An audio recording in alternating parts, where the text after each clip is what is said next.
Hi, I'm Michaela. Welcome back, Michaela, and I'm Giancarlo, and this is our review of High Command. High Command. No, it's not that Oh, it's kind of not that high. kinda high? No, it's like high up in the army, right? Oh, High Command. Okay, Right? I just read high, and then And you assumed. I assumed it was yeah. like- But no, I think it looks like pretty wholesome. Based from the popular miniatures game from Privateer Press, War Machine and Horde's High Command deck building games pits players as warcasters or warlocks leading their armies to victory in the continent of Imoran from the world of the Iron Kingdoms. In both boxes, you'll get 386 cards in War Machines, 89 for Signar, 89 Protectorates, 89 Khador, and 89 Cricks. 15 location cards, and 15 Winds of War cards. Lead your army to conquest, or amass a huge unstoppable force to be the faction with the most victory points at the endgame to win. Here's how to set up. We'll be using the War Machine box for this review, but the same is done for Hordes. Choose a faction. Take all cards from that faction and set the Warcasters aside. They're the ones with the huge blue star in the top left corner. Take the 12 basic resource cards, shuffle them, and form the army deck. Now separate the cards by their detachment color, the ones you see on the left side near the middle. Choose 3 Warcasters from the 5. Their first abilities are all the same, but the second will differ and can accommodate your playstyle. Once chosen, you will need to choose one of the colors the Warcasters provide. You will do the same for the other 2, but you can't choose the same color twice. Once they are chosen, place the 3 Warcasters in front of you and shuffle the 3 colored decks together to form your reinforcement deck. Flip over the first 4 cards and place them between your reinforcement deck and army deck to form your reserves. Take all the location cards and shuffle them to form the location deck. Reveal the number of location cards equal to the number of players. These will be the starting locations your armies will fight for control. Now take the 15 Winds of War cards. These are easily recognizable by their backs and the front art. Take the late ones and shuffle them and place them face down. Now do the same for the mid, placing them on top of the late ones. And lastly, do the same for the early ones and placing them on top of the mids. Now each player draws 6 cards from the army deck, and you're now ready for war. Every round is broken into steps, the Winds of War step and the player turns. The first player will flip the Winds of War card, and for that round the players will apply its effects, if any. Then in turn order, the players will perform their player turn. Each player turn has 3 steps, always done in this order: the capture step, the order step, and the battle step. During the player's capture step, the active player checks to see if he has 2 more army cards than the second highest player who's got army cards there. If he does, he captures that location. He just added victory points to his final score, but some locations will also trigger an effect when captured. If so, resolve what the text says, and then place the location card in your discard pile. These will now act as resources that you can use for their CMD or war value. Replace the captured location by flipping the first card on the location deck on the now empty slot. All units or warjacks cards used to capture that location will now go into a pile called the Occupying Forces. These cards will never be used in the game again except for scoring at the endgame if they have any victory points. The next step is the order step. This is where all the strategy and tactics of the game takes place. Purchase means you will buy a card from your reserve.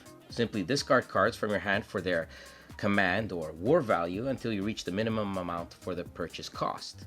When bought, place the card in your discard. Eventually, you will draw it and then you can deploy it. Again, discard the required purchase cost, but this time place the card from your hand to a desired location. You can also rush a card to a location. The method to do so is the same, but you'll notice the cost is more. The benefit, however, is that you can place the rushed unit directly onto a location. You'll notice Warcasters only have a rush cost. They are all one-shots that go to a location fairly cheaply but wreak massive damage or have devastating effects. Whatever happens there though, the Warcaster will end up after the battle in its owner's occupying force. One thing to note though is that the first 2 rounds, rushing cards is not permitted. If you don't like what you see in your reserve to buy or rush, you can refresh. Simply discard a card, choose a card you don't need from your reserve, and place it under the reinforcement deck and replace it from the top. And lastly, you can bank a card. If you haven't spent all your cards, you can put one aside. Discard the rest if you still have some, and at the end of your order step, you'll draw 6 cards, adding it to your banked one. There is no maximum hand limit, so look for ways to get more cards to do more orders on your next turn. When you reshuffle your discard to draw 6 cards, you have the choice of placing any card from your discard to the occupying forces to make your deck more streamlined. Then, we move to the battle step. The active player sees if he has any unit cards at a location. If he does, and there is enemy units there, he will attack that location.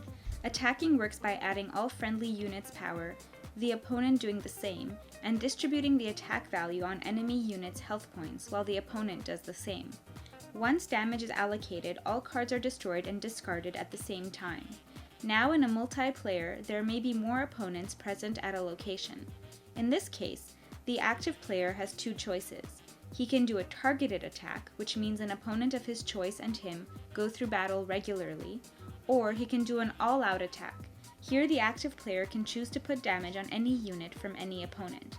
The player to his left then decides how the combined attack value from all the opposing units are distributed. Destroyed cards go to the discard pile, and surviving units remain on the location. If you're lucky enough, you'll have enough to capture it at the beginning of your next turn. Once the battle step is over, play passes to the next player. If you can't refresh a location card by drawing one from the location deck, or the Wind of Wars card Day of Reckoning is drawn, it's endgame. Players take their army deck, their occupying forces, their discards, and their cards in hand, add the victory points they accumulated, and the player with the most wins. High Command is a very dynamic and strategic deck building game which encompasses many playstyles based on the faction you take, and furthermore the color you then choose within that faction. We enjoy the many choices it offers during the order steps. Do you buy 2 smaller units for later on, or do you rush that big mama right now and make the others second guess their next move? Timing of rushing the Warcaster is crucial, and the choices are sometimes many. It's possible you drew a handful of command value when all you have in your reserve requires war resources.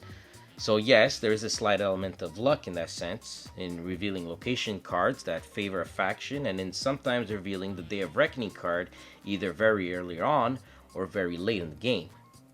When the Day of Reckoning card is revealed late in the game, we found it gives the first player a serious disadvantage. But on the flip side, we played this game many times and we found the factions were pretty balanced. Yes, including Scorn. It's interesting to see the synergies of each faction and how they play. You can go with Krix's combo strike or Signar's covering fire and so forth. The replay value is tremendous and a huge plus. Winning locations though isn't as easy as it sounds, and we've never ended a game from not being able to draw locations. Another very viable tactic is just refreshing your reserve cards and purchasing high VP cards while stalling others to win locations by placing units there. They've put in great lore from the Iron Kingdoms for the fans while not neglecting the non-connoisseurs. The first page of the rulebook tells you about the war-ravaged world from warjacks and war beasts and a little summary of the factions. But it still might not be for everyone.